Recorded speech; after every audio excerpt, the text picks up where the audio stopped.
Okay, this is the Rei Half Dome 3 Plus tent. I've got the footprint with this one, and I've got it set up without the fly right now, and no stakes. So if the wind picks up, you could see this tent just take off possibly. I just wanted to show you what it looks like without the fly. It's got a lot of mesh, and it's a nice simple pole structure, a single pole going across the top with the other 4 poles coming out to the corners. There is a pocket here, here, and here. There's 3 right there on that side, and there's 3 right there on that side, and then there's 1 in the corner over there, 1 in the corner over there, and 1 in each corner by me. There's a door on the other side and a door on this side, which is currently tucked. These are the zippers come up to here, and then the door itself is tucked into this space right here. It's actually another pocket. So really, pocket-wise, if you count the door pockets, it's got 1, 2, 3, 4, 5, 6, 7, 8, 9, 10, 11, 12 pockets. But really 2 of them are for the doors, so 10 pockets. And it's very spacious. I don't know the measurements of it exactly, but I put our big double pad in, and we had like a foot of space on each side. I think our pad is like 50 inches wide or so. So, you know, I would guess this thing is 24, 74. I think it's 80 inches wide and 90 inches long, something like that. It's quite large for a 3-person tent, which is why they call it a 3-person plus. It's really good for 2 people, in my opinion, which is what we're using it for. So anyway, that's it with the without the fly. I'm going to put the fly on and show you that. Okay, so here's the tent, fully pitched out. I've used all the stakes. There's 1, 2, 3, 4, 5, 6, 7, 8 stakes. 2 for each vestibule, you can see there, and the corner ones, there's 2 of them right there. And it ends up pitching out relatively taut. I mean, it is a little loose, like right here, you know, but there is a little tie-out point there. You could put another connection there if you had, and it's got tie-out points around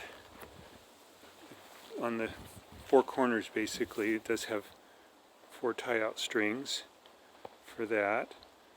And it's got these little vents. There's 4 of those. One there that's currently closed, and 2 on the other side. That one's kind of sticking up. Silly. So let's take a look at how these doors work.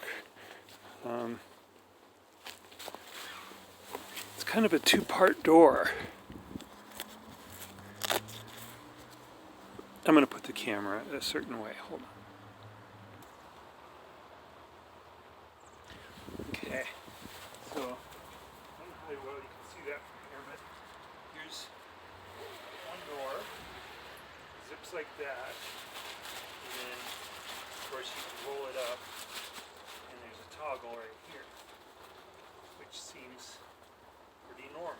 The thing about it, it's a little bit more than what I'm used to. That's good for entryway, especially if you have something underneath this vestibule over here, like a pack. You can totally get in. But if you want to open up the tent more, you can pull this stake and roll the whole door. There's another toggle here.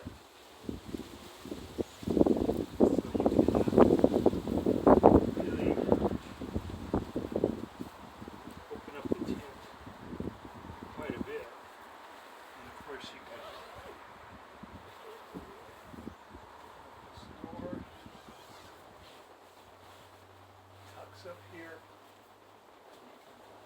leave it like that. I think technically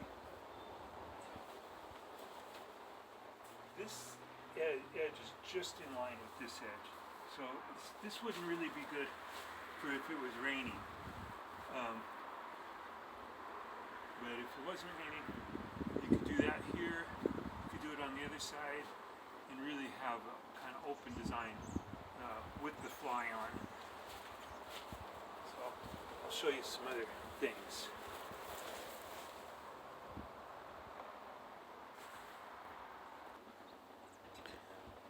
Okay, so let me point out a couple other things about this tent. On the fly, actually the fly and the body of the tent has these black guy cords, and I really think they're terrible, because when you have it pitched out, like you can see that you just can't see the cord, and especially like on that one there, the fly, you would trip over them. I think they should use like yellow. I'm going to probably replace these cords with just a yellow cord to make it stand out more. So anyway, here's the tent basically set up with the fly and the footprint. You can see the tent's about to take off because there's only 2 stakes holding this tent down right now. But I'm going to show you why I got the footprint. It's really sloppy right now because of the lack of stakes, but this is just so you get an idea. Okay, here we go. So take off, put little carabiners here because it doesn't really have a method to attach them. This tent's not designed for fast pitch, but you can do it with the little aluminum carabiner. So if you take that one off,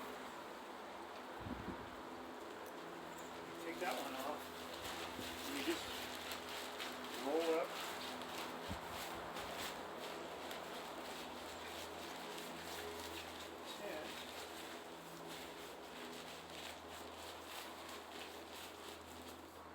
There's a toggle right here.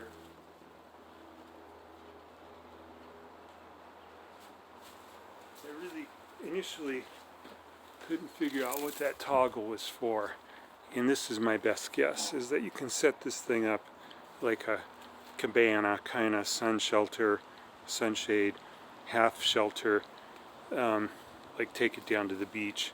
So you can see this toggle right here is what really enables that, and I was trying to figure out that, and that's what I came up with. And so I bought the footprint just so I could take it down to the beach and set it up like this. And I'll show you a side angle here so you can see it's about half the tent, that's up there.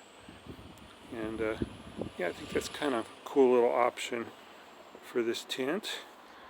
Basically a pretty good tent. All the REI tents I seem to like pretty well.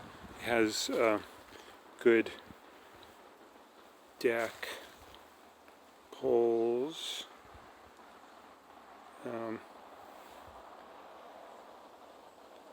press fit. They're not like the most expensive ones, but they're definitely adequate for this. The stakes are pretty cheap. These are the stakes that come with it. Just terrible stakes, but I'm basically seeing this as a car camping tent. Anyways, I think you could take it backpacking, but we're going to be using it mostly for car camping.